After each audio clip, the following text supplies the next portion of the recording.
Okay, so modern warfare. When we think about it, we often picture, the obvious things, battles, bombs, missile strikes. But there's this whole other battle, isn't there? One that happens maybe less visibly, long after the shooting stops. It's the fight for hearts and minds. Today, we're going to dive deep into something really fascinating and frankly pretty critical. How governments strategically present military intelligence, how they shape it to justify what they've done and manage how we, the public, see it, especially after these really high-stakes operations overseas. The story they tell can be just as vital as the mission itself. So we're calling this Deep Dive, Proof by Perception, How Governments Shape the Truth of Their Military Success. Our mission for you today, we want to investigate how this actually works. We'll look at specific examples, especially from the current Iran-USA-Israel conflict, that whole situation escalating through 2024 and now into 2025. And we'll also look back, draw some parallels with history like the Iraq War. By the end of this, hopefully you'll have a much clearer picture of the toolkit governments use, how they craft these narratives, how success isn't always just achieved on the ground, but often proven or narrated, maybe even shaped, using things like selective intel, visuals, careful language, maybe even emotional pulls. This isn't just about knowing what happened. It's about understanding how the story of what happened gets controlled. That's exactly right. The modern battlefield, it really does extend far beyond the physical conflict zone. It plays out on our screens, TV, social media. It happens in intelligence briefings, at press conferences.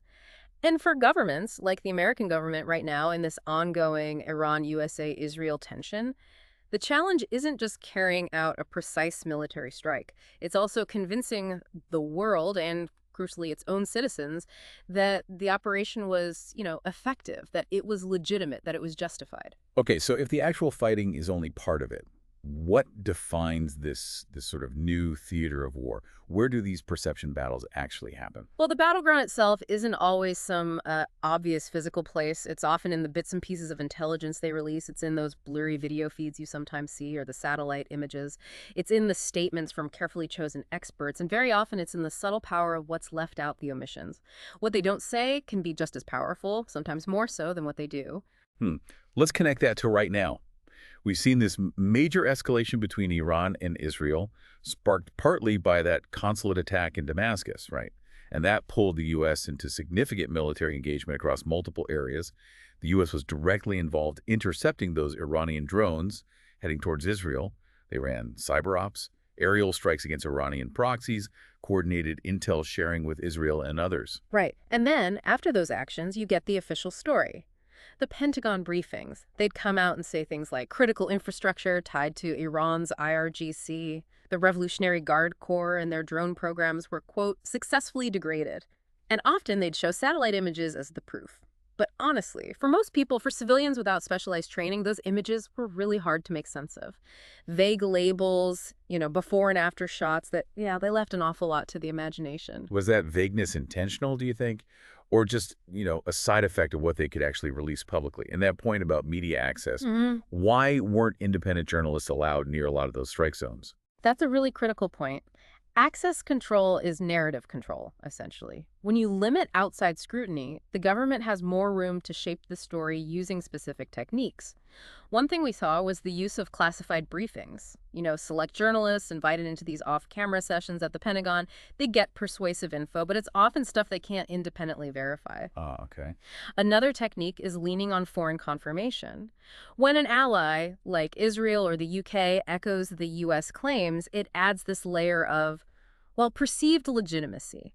Makes the story seem more solid. That makes sense, using allies to boost credibility. But how do they talk about success if they couldn't show clear, verifiable results without giving too much away? Often they'd frame success in terms of destroying capability, not in, say, body counts or easily measured outcomes. And this isn't a new tactic at all. It mirrors historical patterns we've seen before. When concrete proof is tricky or maybe classified, the emphasis shifts. It shifts to the language they use, words like precision, impact, intention. It becomes about showing they did something effective, even if the exact result stays a bit fuzzy. Speaking of historical patterns, that you can't really talk about this without bringing up Iraq. The lead up to the 2003 invasion, specifically that claim about weapons of mass destruction, WMDs, that feels like the classic case study in intelligence manipulation, doesn't it? Absolutely. It's probably the quintessential example. And what's really crucial is remembering how the U.S. government presented its case back then. Many people will still remember Colin Powell's big speech at the UN, February 2003. It was quite theatrical. He had satellite photos, voice intercepts played aloud, diagrams of what they claimed were mobile weapons labs. But then, later, it all came out. Those CIA reports, British intelligence too, they were based on incredibly unreliable sources, including that infamous informant codenamed Curveball, his claims about mobile labs. Totally fabricated, as it turned out. Yeah. And remember the claim about uranium being sought from Niger? Also debunked. Completely false. It really does put the manipulation strategies into sharp focus. You had the visual intelligence, selectively chosen images shown out of context often. Right. Playing on our trust in seeing is believing. Exactly. And the choice of who delivered the message, using Powell, seen as this trusted moderate figure, instead of maybe more aggressive figures like Rumsfeld, that was clearly about boosting credibility, lowering resistance, and then the moral framing, linking Saddam's supposed weapons, however indirectly, to 9/11. That created this powerful emotional justification, almost bypassing rational argument. And the outcome, we all know. No WMDs were ever found. U.S. credibility took a massive hit globally. Yet, that narrative or echoes of it still pop up in certain circles, in conspiracy theories or nationalist talk. Yeah. And if you connect that to today, well, you notice U.S. intelligence is much, much more cautious now when they talk about Iran's nuclear program. They're clearly scarred by losing so much credibility over the WMD issue. It definitely casts a long shadow. But it's not just the U.S., is it? Israel also has a pretty established history of managing the narrative around its military actions. They seem to have their own playbook for, let's say, strategic silence and controlled disclosure. Oh, absolutely. A very developed playbook. Think back to 2018, the bombing of Iranian targets inside Syria. Israel released video footage taken from the aircraft cameras just hours after the strikes. They gave it straight to the media. What that did was immediately frame the narrative. It preempted criticism, defined the action as surgical, and purely self-defense right out of the gate. Getting ahead of the story. Exactly. Or look at the 2021 Gaza conflict. Remember the controversy over the building housing the Associated Press and Al Jazeera offices? Yes, that was huge. Israel's military claimed it targeted a Hamas intelligence facility within that building, a hugely controversial claim. But the evidence, they said it was based on classified intel shown only to U.S. officials, not the public, not the media whose offices were destroyed. So effectively, no way for anyone else to challenge their assertion. So what are the key techniques in their playbook, would you say? Well, ambiguity is definitely a tool. Israel often doesn't officially confirm or deny covert ops. That lets allies or sympathetic commentators fill in the blanks, often in ways favorable to Israel. Their military spokespersons are also very effective. They function almost like PR units. People like L.T. Kern, Jonathan Conricus became quite well known for framing messages very clearly, very effectively for Western media. Right. And there's always this heavy emphasis on framing the Israeli military as a moral army. They highlight actions meant to warn civilians, things like roof knocking, where they drop a non-explosive munition first. Yeah, I've heard of that. Or dropping leaflets in Arabic. Now, the actual effectiveness of these warnings can be debated, but highlighting them after an operation helps justify the action, regardless of outcome.